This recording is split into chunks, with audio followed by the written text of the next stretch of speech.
할렐루야. 우리 주님만을 찬양하고 우리 주님만을 경배합니다. 오늘도 성전에서 예배하며 또 가정에서 예배드리는 모든 성도들이 하나님의 기쁨과 은혜로 충만하시기를 예수님의 이름으로 축원합니다. 오늘 설교의 말씀은 사명이라는 제목을 잡았는데, 어쩌면 우리가 바울처럼 나는 사명을 받았노라 라고 고백한 말씀처럼 우리 자신이 우리는 사명자입니다 라고 고백할 수 있으면 좋겠습니다. 한번 우리 다 같이 우리는 사명자입니다 라고 한번 외쳐보십시다. 우리는 사명자입니다. 할렐루야. 그렇습니다. 이 사명이라는 것이 무엇일까? 내가 목숨을 걸고 할 수 있는 일이 무엇일까? 사명은, 이 사자는 부르심 사자라고 합니다. 그리고 명자는 이제 하나님께서 주시는 그런 말씀 가운데 그 명령을 따라 순종하는 그러한 말씀이에요. 그래서 우리가 정말 이 목숨 명자, 내 생명을 걸고 다 하는 거예요. 심부름을 하는데 내 생명을 걸고 하는 게 사명이에요. 어떤 일을 할 때 우리가 사명을 가지고 할 수 있을까? 바울 선생이 오늘 들려주는 말씀이 있어요. 고린도전서 9장 16절로 17절 말씀. 내가 복음을 전할지라도 자랑할 것이 없음은 내가 부득불 할 일임이라. 만일 복음을 전하지 아니하면 내게 화가 있을 것이로다. 내가 내 자의로 이것을 행하면 상을 얻으려니와 내가 자의로 아니한다 할지라도 나는 사명을 받았노라. 아멘. 고린도전서 9장을 읽어보면 사명장이에요. 그래서 바울 선생님이 사도가 된 이야기를 아주 자세하게 설명을 해요. 사도는 특별히 부름을 받아서 사도권이라고 하는 것, 그 사도의 위치는 엄청난 위치예요. 그런데 자기가 그 사도권을 주장하지 않는다. 내가 여러분들이 주신 그 모금, 헌금을 통해서 내가 생활할 수 있지만 난 그것을 통해서 생활하지 않는다 라고 이야기를 하면서, 또 자기가 뭐든지 이 복음을 위해서 하는 이 모든 권한을 가졌지만 나는 그렇게 하지 않는다라고 이야기를 하면서 이렇게 말씀합니다. 12절에 보면 우리가 이 권리를 쓰지 아니하고 범사에 참는 것은 그리스도의 복음에 아무런 장애가 없게 하기 위함이다. 성전에 일을 하는 이들은 성전에 나는 것을 먹으며 제단에 섬기는 이들은 제단과 함께 나누는 것이 너희가 알지 못하느냐. 이와 같이 복음을 전하는 자에게도 복음으로 말미암아 살리라 했으니 그 복음을 통하여 모든 것을 할 수 있지만 나는 주장하지 않는다 라고 이야기를 하는 이유가 있습니다. 그리고 특별히 바울은 여러 가지 자기 위치를 설명해요. 이 유태인들과의 생활, 자기 백성들과의 생활, 이방인들과의 생활, 율법사와의 생활, 율법이 없는 사람들 가운데의 생활. 그래서 모든 것을 다 맞춰서 하는 거예요. 저 사람 저번에 저런 얘기했는데 그게 아니에요. 상황에 맞추어서 다 시험에 들지 않게 인도하고 있는 것을 하나하나 설명하면서 이렇게 말씀합니다. 약한 자들에게 내가 약한 자와 같이 될 것은 약한 자들 얻고자 하며 내가 여러 사람에게 여러 모습이 된 것은 아무쪼록 몇 사람이라도 구원하고자 함이라. 내가 복음을 위하여 모든 것을 행함은 복음에 참여하고자 합니다 라고 하면서 열심히 자기가 사명을 감당하기 위해서 이 모양 저 모양으로 달라질 수 있다는 것을 설명하면서 자기의 말을 아주 자세하게 설명하면서 내가 이 복음을 전하지 않으면 나는 화를 받게 되기 때문에 자의로 하든 내가 억지로 하든 나는 사명을 받은 자다. 그래서 성경에 보면 사명받은 자들이 많이 나타나요. 성경뿐만 아니라 저도 사명을 받은 지 벌써 42년이 되는 것 같아요. 3세월이 빨라요. 그래서 밴쿠버에 온 지도 벌써 32년 되는 것 같고, 목회자로 삶을 벌써 이렇게 오래 살아가면서 사명을 감당하고 있는데 정말 기쁨으로 하루도 쉬지 않고 달려온 것 같은데, 어떤 때는 우리가 쉬어야 되겠다 하는 게 아니라 참 표대를 하여 하나님께서 주신 목표를 향하여 열심히 달려나가야 되겠다. 내가 좀 나태해지지 않았나 생각하면서 사명을 다시 한번 생각하게 됩니다. 인생에는 여러 가지 원리가 있는데 인생의 원리를 여러분 어떻게 살아가는지 한번 생각해 보세요.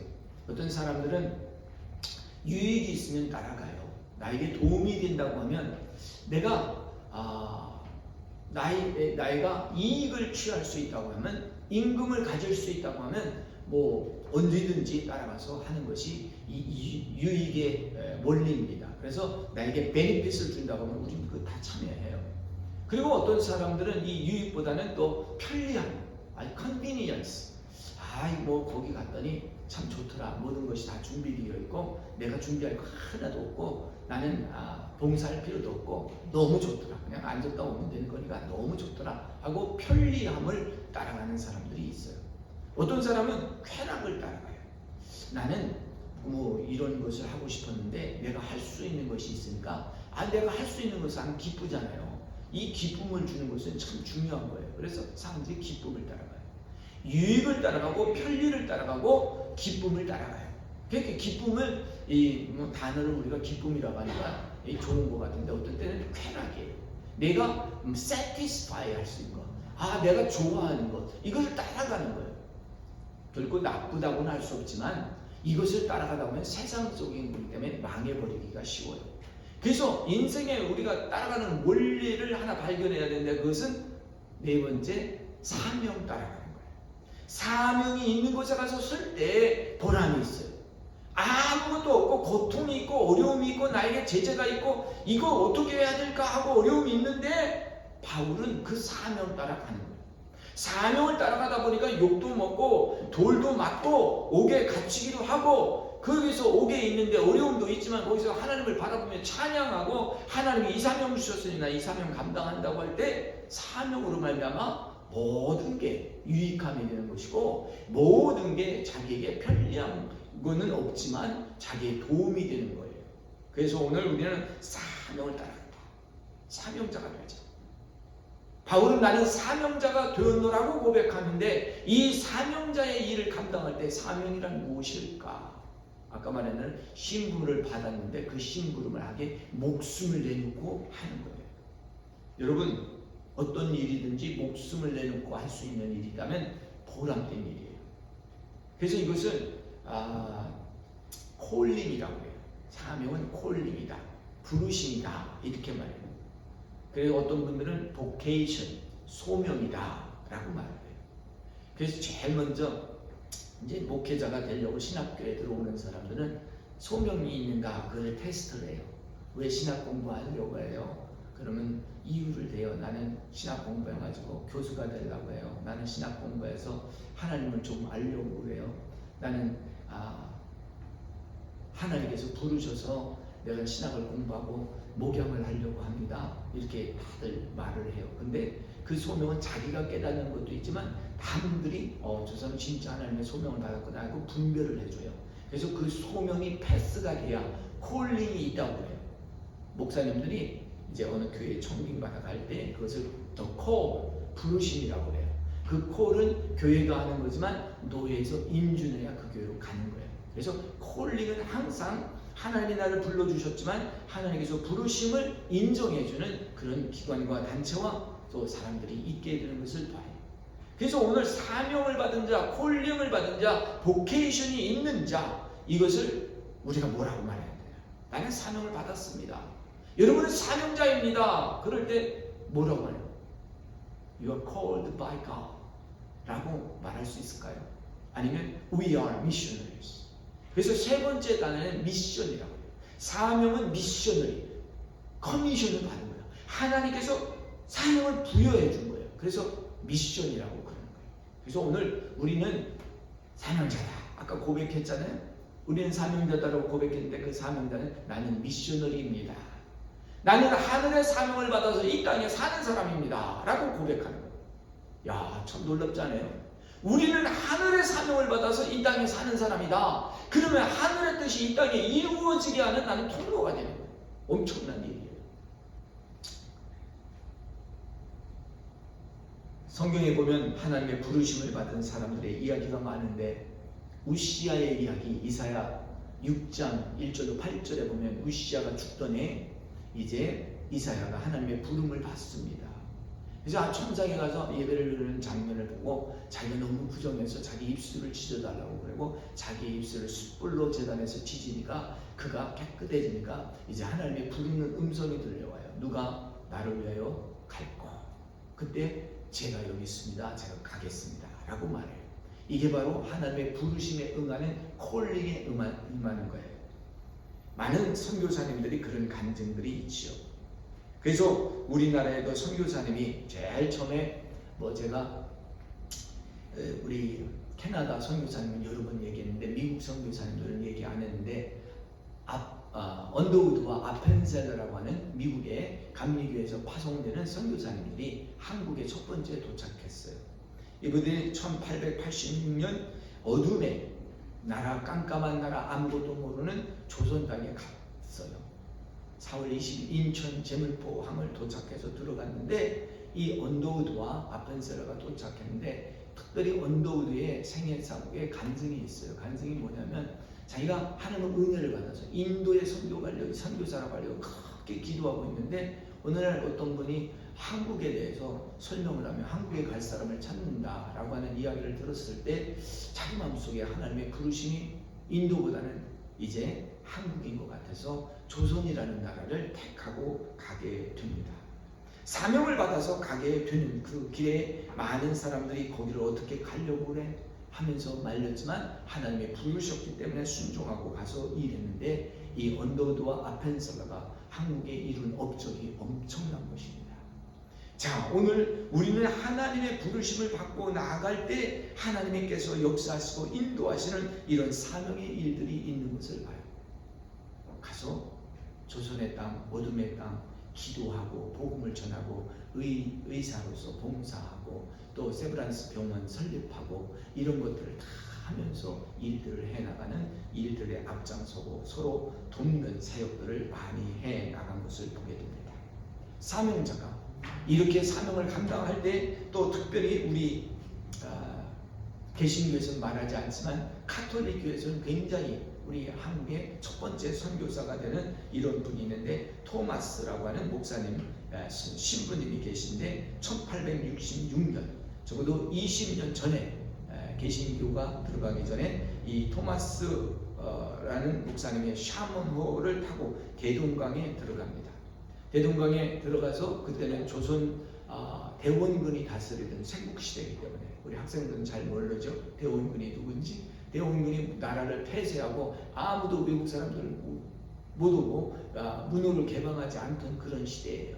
근데 샤먼호를 배를 타고 들어왔으니까 서양 사람들이 왔으니까 다 체포해서 죽이는 그런 일을 하는 거예요. 거의 엄청나게 죽죠. 근데 이 토마스 목사님이 가져온 성경책이 있는데 그걸 다 배를 불태워서 하는데 그 성경책을 채울 수가 없잖아요. 비닐봉지에 넣어가지고 성경을 대동강에 던지면서 이 떨을 때 하나님 이 책을 주어서 읽는 사람들이 하나님 말씀을 믿게 하시고 은혜가 되게 하시고 하나님 예수의 보혈이 흘러가는 강이 되게 하시옵소서 하고 거기에 했다는 거 아니에요. 그래서 이 땅 앞에 뭐를 세웠냐면 조선신학교를 세우고 이 조선 우리 한국의 신학교의 모태가 되는 이런 신학교를 세웠다고 합니다. 어쨌든 역사 속에 가면 이 토마스가 그 당시 나이가 24살이에요. 그런데 자기 아내를 두고 영국에서 왔는데 이 토마스 자기 아내가 죽었다는 소식을 들었어요.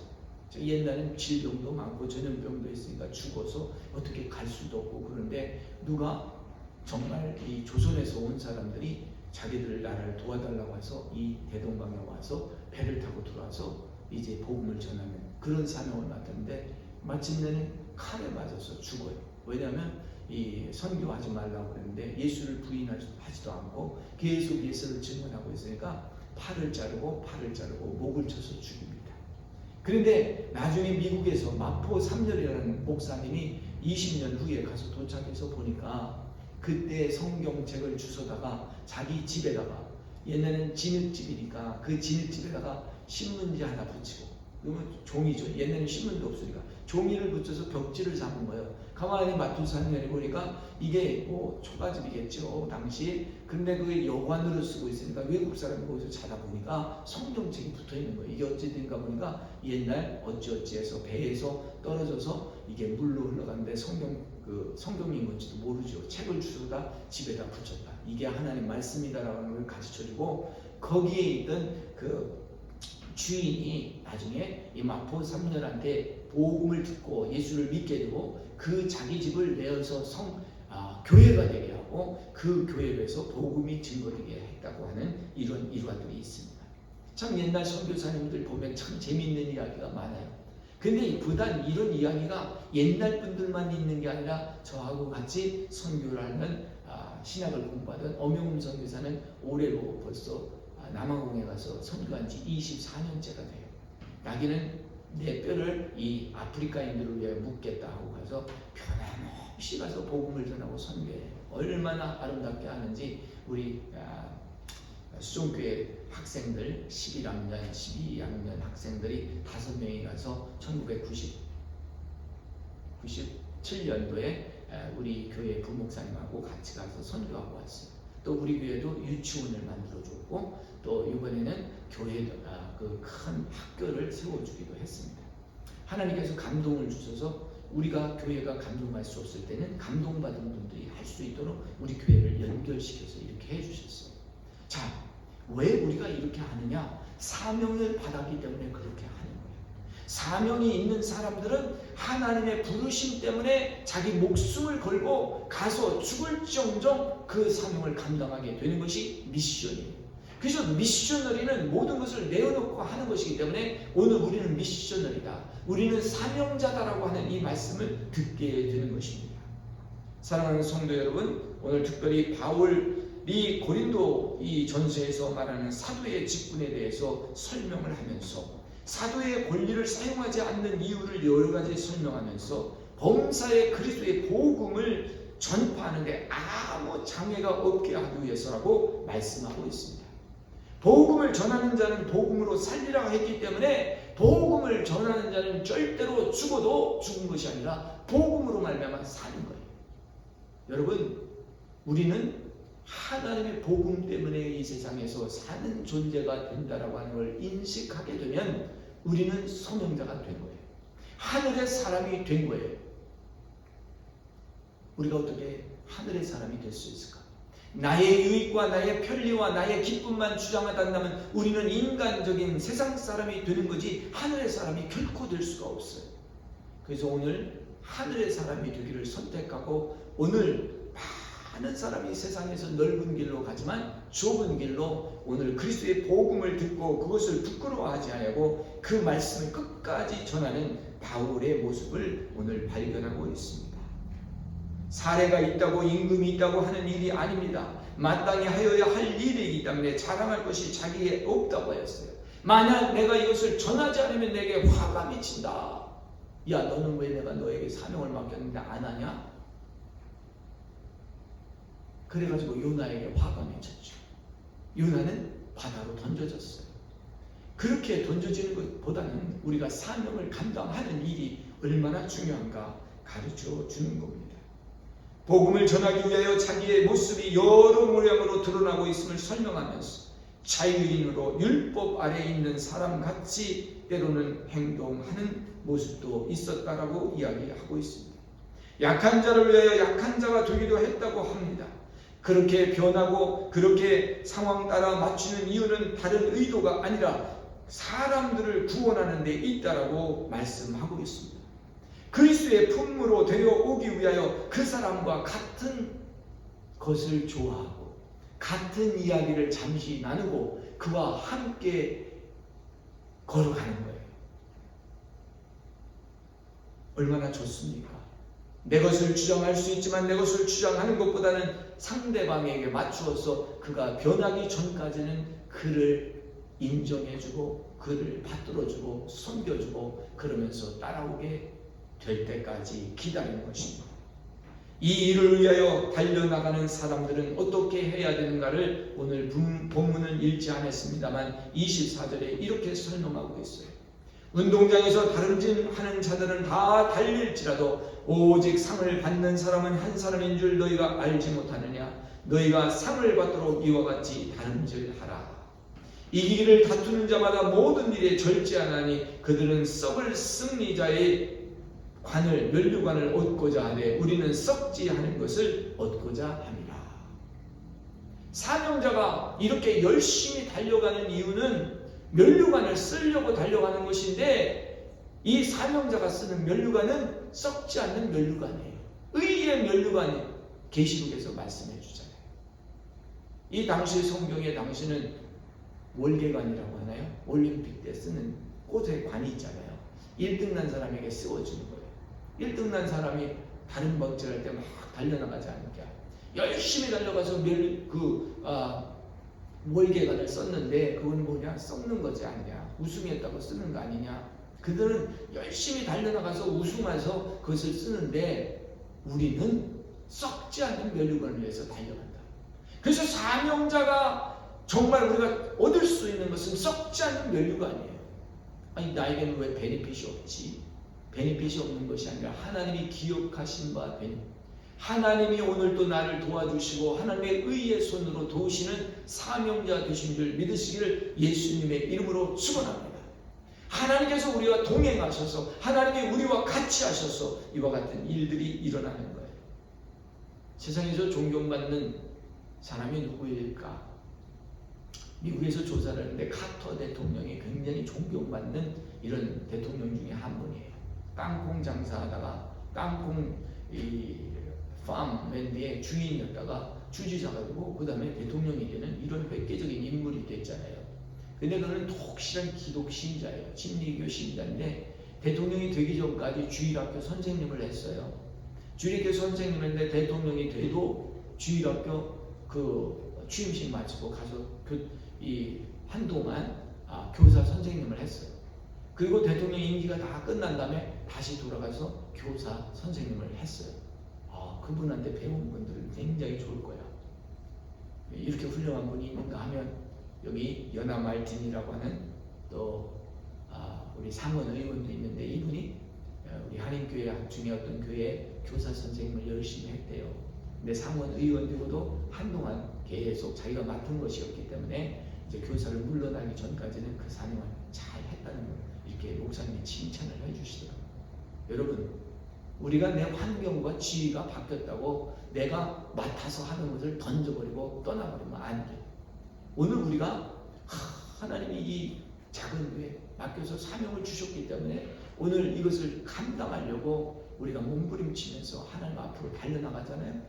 근데 절대로 썩지 않는 것이기 때문에 우리는 실망할 필요가 없어요. 결국은 영혼 속에 우리가 사는 것이기 때문에 짧은 인생이 길어졌다 해요. 100세라고 할지라도 아주 짧아요. 금방 후딱 제가 말씀드렸잖아요. 사명 받은 지 벌써 42년이 됐다고 그랬는데 여러분 시간이 빨리 지나갑니다. 이런 가운데 오늘 우리는 무엇을 다시 한번 생각하느냐 하는 것은 나는 사명을 받았다. 내가 자원하는 마음으로 하면 더 기쁘지만 자원하지 않는다 할지라도 나는 사명을 받았다. 억지로라도 가는 거예요. 요나가 억지로라도 가서 복음을 전했더니 니느웨가 변해버렸어. 여러분이 하고 싶지 않은데 내 마음속에 자꾸 가슴을 치면서 너 저 사람한테 복음 전해. 너 저 사람한테 말해. 하기 싫어요. 했는데 억지로라도 했는데 나중에 결과가 달라지는 거예요. 한 사람이 구원받는 것만이 아니라 그 가정 전체가 구원받는 거예요. 이것이 오늘 사명자의 삶인 것을 보게 됩니다. 사랑하는 성도 여러분, 오늘 우리는 무엇의 사명을 받고 있습니까? 무엇의 이끌림을 받고 있습니까? 무엇의 감동을 받고 있습니까? 여러분, 감동 받으신 것을 무시하지 마세요. 이것을 웨스퍼라고 해요. 하나님이 나에게 뭔가를 속삭여줬다. 나에게 뭔가를 매일 말씀해 주신다. 근데 하나님의 음성을 듣는 것이 매일 성경이에요. 매일 묵상이에요. 그때 하나님의 이 성경 말씀을 통해서 지금 나에게 주시는 말씀이 무엇일까? 이 성경 말씀을 통해서 나에게 하시는 말씀은 무엇일까? 하면서 거기서 예수님을 찾고 예수님이 하시는 이 일을 내가 할 수 있을까? 할 때 나에게 주시는 위스퍼, 레마의 말씀이 있는 거예요. 나는 섬기는 교회에 열심히 나가 예배해야 되겠다. 그래서 우리 교회 열심히 나와서 저 뒤에 앉아 계시다가 교제도 않고 늘 가시는 분이 있잖아요. 예배의 사명을 맡으신 분이더라고. 아주 하나님 앞에 예배의 사명을 맡아서 잘 감당하셨어요. 얼마나 좋은지 몰라요. 저와 여러분들이 오늘 하나님의 보람을 느끼면서 할 수 있는 일들을 우리에게 크고 작은 일을 맡겨 주셨다면 여러분들 오늘 사명자가 되시기를 바랍니다. 우리는 사명자입니다. 나는 사명을 받았노라. 여러분, 이 사명은 나에게 미션이에요. 미션은 정말 이거는 내가 감당할 수 있어야 돼요. 고통이 있어도, 아픔이 있어도, 죽음의 두려움이 있어도 내가 가고자 할 때 거기에는 영생이 기다리고 있는 거예요. 면류관이 기다리고 있는 거예요. 오늘 이 팬데믹 시대에, 어려운 시대에 하나님은 살아계십니다. 이 질병, 유행병, 이 귀질의 속에도 하나님이 다스리고 하나님이 역사하십니다. 고백하며 하나님을 내세우고 하나님을 높이고 존귀케 하는 저와 여러분들 되시기를 예수님의 이름으로 축원합니다. 기도하겠습니다. 아버지 하나님 감사합니다. 주께서 우리에게 바울처럼 사명을 주셔서 사명을 감당할 수 있게 하실 때 오늘은 특별히 아버지 하나님 우리가 작은 사명일지라도 예배당에 나가 나의 소원을 아리며 하나님께서 사명을 주신 것을 아버지 감사히 받고 그것을 감당하려고 몸부림치는 귀한 성도들이 되게 하시고 이 세상에서 아버지 하나님 썩어져가는 것을 위하여 나의 이익과 편리함과 나의 기쁨만 취하는 것이 아니라 사명을 원리로 삼고 사명을 따라 살 수 있는 결단과 각오가 있게 하여 주시옵소서. 그래서 주님 앞에 설 때 한 점 부끄러움 없이 아버지 하나님 우리가 썩지 않는 면류관을 받을 수 있도록 축복해 주시옵소서. 감사하고 예수님의 이름으로 기도하옵나이다. 아멘.